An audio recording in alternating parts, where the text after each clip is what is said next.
there was significant movement on Capitol Hill toward creating a select House committee to investigate the January 6th riot and insurrection. Speaker Pelosi today named 8 lawmakers to serve on that committee. One of them happens to be a Republican, Congresswoman Liz Cheney of Wyoming, who broke with her party famously to be one of only 2 Republicans who voted for the select committee to investigate the riot. This afternoon, Congresswoman Cheney was asked about reports that Republican leader Kevin McCarthy warned Republicans they could lose their committee assignments if they accepted an appointment to this committee.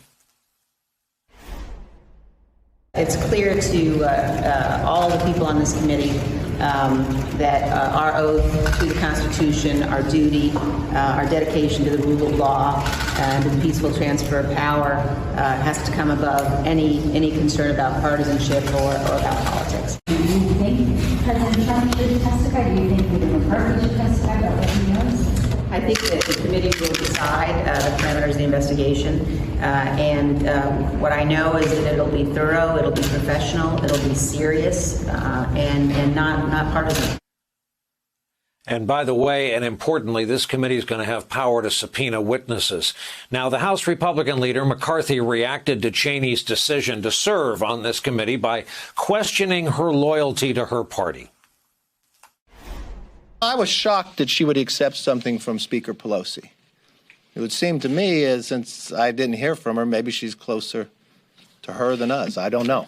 The decision to name Republican Liz Cheney to the House 1-6 Commission has the minority leader in something of a spot. This morning, Punchbowl News, they cover the Hill, reported that Kevin McCarthy had warned, quote, if any Republican accepts an appointment from Speaker Nancy Pelosi to the January 6th Select Committee, they better be ready to get all their committee assignments from her. Another GOP House member, Adam Kinzinger, was unimpressed, telling reporters, quote, who gives an expletive? Where I'm from, there's a word choice of maybe 2 major words to put in there. Local customs may vary. You can fill in the blank. We welcome back to the broadcast on that note Michael Steele, former chairman of the Republican National Committee, former lieutenant governor of the great state of Maryland, also the host of the Michael Steele podcast, and the hat-wearing, truth-talking Mark McKinnon, former advisor to both George W. Bush and John McCain. He is, of course, among the co-hosts, the star, really, of the circus on Showtime. Gentlemen, good evening to you both.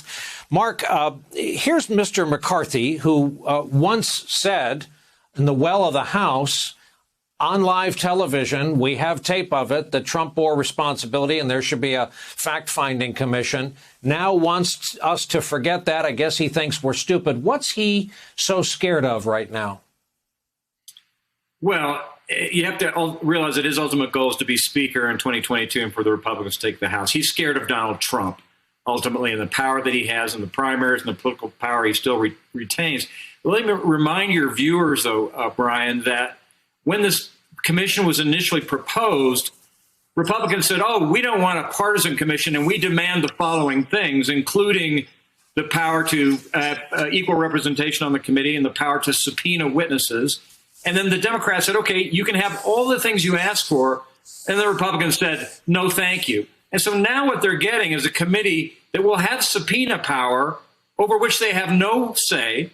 So they're going to regret this at the end of the day. And they actually should be happy that they have somebody like Liz Cheney on there who is doing her constitutional duty and putting the law and her country first. But I think also will draw the line at some really partisan behavior that could go on in that subpoena process.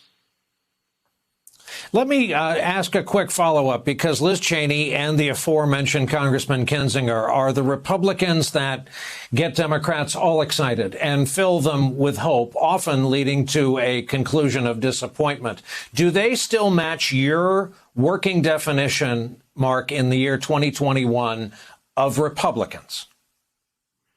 Well, there's not many people that meet my definition of what a Republican is. I'm a compassionate conservative that was drawn in by George W. Bush and that message. It looks to me like there are 2 members of the Republican Party who mirror my kind of politics, and that's Adam Kinzinger and Liz Cheney, who were the only 2 that voted for the commission. So that's kind of tells you where the Republican Party is. I believe it's clawed its way to the bottom, but thank God at least for Cheney and for Kinzinger for hanging in there and ringing the bell. Got another Republican here. So, Mr. Chairman, Mr. Lieutenant Governor, I have a reading for you from the book of Max Boot, actually from an op-ed in the Washington Post. And Mr. Boot writes, you would think that the shock of being chased through the halls of the Capitol by a lynch mob of Trump supporters might have brought Republican members of Congress to their senses. But it is now nearly 6 months later, and the party is just as bad as ever, to Mark's point. In fact, it may be worse than ever, also to Mark's point. So, Michael, a question I've asked you in various forms, no fewer than 25 times over the past several months. Can anything shake the party out of this kind of flat earth mindset? Not at this time. It's sobering. It's disappointing. It's hard even to acknowledge that, but not at this time. To Mark's point, they fear Donald Trump and Trumpism, probably more so Trumpism than that mob that came banging on the doors looking for the head of the vice president, seeking their own blood. And so I think for a lot of Americans, now becomes a very sobering period of reflection as the process of the 1-6 Commission gets underway. And I agree with you, Brian, that Liz Cheney will play a number of roles on that commission, the least of which will be to make sure that it is honest in its deliberations and its assessment and its efforts to get to the bottom line. But it also, I think, affords the American people a chance to evaluate going into the upcoming elections this fall and next year. Do we really want these guys running the country? Do we really want Kevin McCarthy to be the Speaker of the House after what we've witnessed of his leadership? Of his actions, because, baby, that ain't leadership, right? Do we really want the fecklessness of a Republican Senate that can't even honor its own words, its own response to the 1/6 event? So I think this is a sobering moment for a lot of Americans right now. And we as citizens need to get serious about that business, because right now the calculation on the Republican side is we got this, baby. And you're not going to stop us. We got the House next year because the numbers work for us. Well, voters still have to vote. And you still have to account for what you did and failed to do over the course of the last year. So sobering is the word for me at this moment. And I think it's an important time for us to reflect on exactly what kind of leadership we want going forward.